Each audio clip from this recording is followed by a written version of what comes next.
Welcome to the Content Repurposer podcast, where we explore how authors can expand their reach and impact by repurposing their book's content.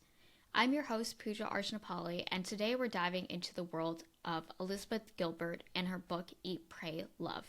Eat, Pray, Love by Elizabeth Gilbert was published in 2006 and is a memoir that focuses on the author's journey of self-discovery following her divorce. Feeling unfulfilled and questioning her life and happiness, Gilbert goes on a year-long trip that takes her to 3 different countries, each contributing to our spiritual and personal growth in unique ways. Eat, Pray, Love has sold over 12 million copies worldwide and has been translated into over 30 different languages. This book hit the New York Times bestseller list, which remained on the list for over 200 weeks. And it got adapted on screen in 2010, starring Julie Roberts. In terms of box office revenue, the movie grossed over $204 million worldwide.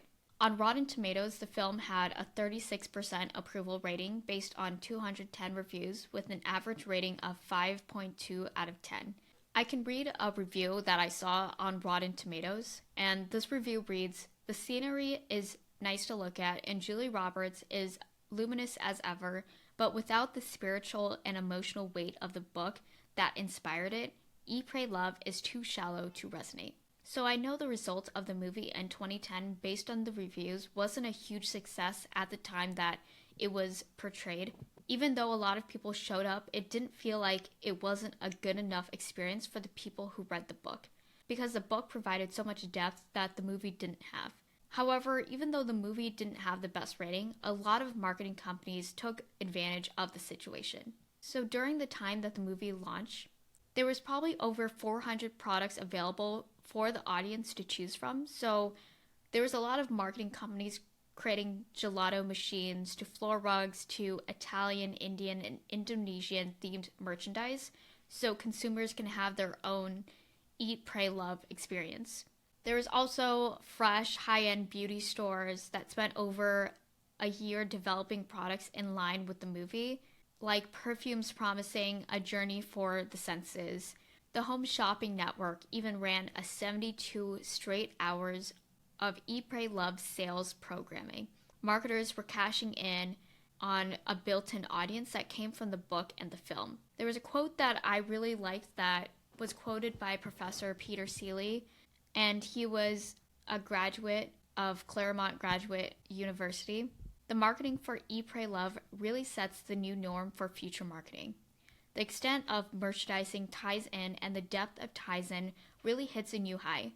We'll be seeing more of that in the future." Well, it may sound like it was a huge success on the marketing side, but it also contradicted the message of the story of the book. Usually, a lot of the readers found that this type of marketing goes against everything the book stands for, which the book focused on individual happiness, something that has to come within. And I also got a quote from the author herself, and it reads, "It's weird for me to go into Starbucks and see that Eat, Pray, Love soundtrack is for sale. The thing that started as this deeply intimate, private journey that has obviously expanded into something I outgrew a long time ago." So one thing to keep in mind of this experience is your personal brand of your book is important because it aligns with your reputation. So you could be creating books, products that sell well, but if it doesn't hit your core audience that you're targeting, it could have major backlash. Then in 2010, she published a book called Committed, and this was a follow-up to Eat, Pray, Love, and this book dives into Gilbert's contemplations on marriage as she faces the prospects of marrying her partner Felipe to ensure that they can enter the US together. On Goodreads, she was rated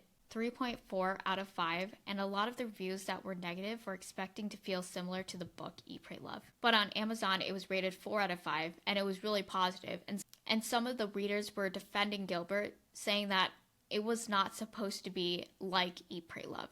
I guess what you can take from it is that the book Eat, Pray, Love has so much success to that core audience. I guess she wasn't aware how she branded herself from it. Even though the book was different, her readers expected it to be similar to Eat, Pray, Love. Then in 2015, she published a book, Big Magic: Creative Living Beyond Fear. This nonfiction book explores the nature of inspiration and creativity Elizabeth Gilbert shares her insights on personal experiences, encouraging people to live creatively without fear. On Goodreads and Amazon, Big Magic held a high rating, rating it out of 4 out of 5 stars. Readers had praised it for inspiring messages and practical advice for overcoming fears and obstacles that inhibit creative expression. Besides her nonfiction books throughout the years, she has also published many fiction books alongside with it. But not only has she delivered written books, she has also delivered a couple of TED Talks. She also has a Substack called Letters of Love, where she features different guests from each article and writes a love letter to ourselves to recondition her audience to fight back on negative thinking. It's more to help her audience to take initiative to apply it to themselves. And I think this is a new way to engage with her audience that I don't think I've seen before. But I would say this is probably equivalent to someone creating an email newsletter just on a different platform. Each article, she has a separate video talking about her day through that article and finding ways to engage with her audience. And at the end of the article, she gives people prompts on how they can write a love letter to themselves. And I'm sure Elizabeth Gilbert has more avenues where she can provide value and spread the mission, but you can see how she was able to pave her path that was unconventional, but because she started with a personal story and it eventually turned into a massive content empire, focusing on one mission, which was helping people find happiness within themselves. And I'm sure she has more avenues where she is able to provide value and spread the mission, but you can see from here how she paved her path from starting with a personal story, and then she turned it into a massive content empire, focusing on one mission, which was helping people finding happiness within. So that's all for today's episode of the Content Repurposer podcast. Join us next time as we continue to explore how authors can repurpose their content for greater impact.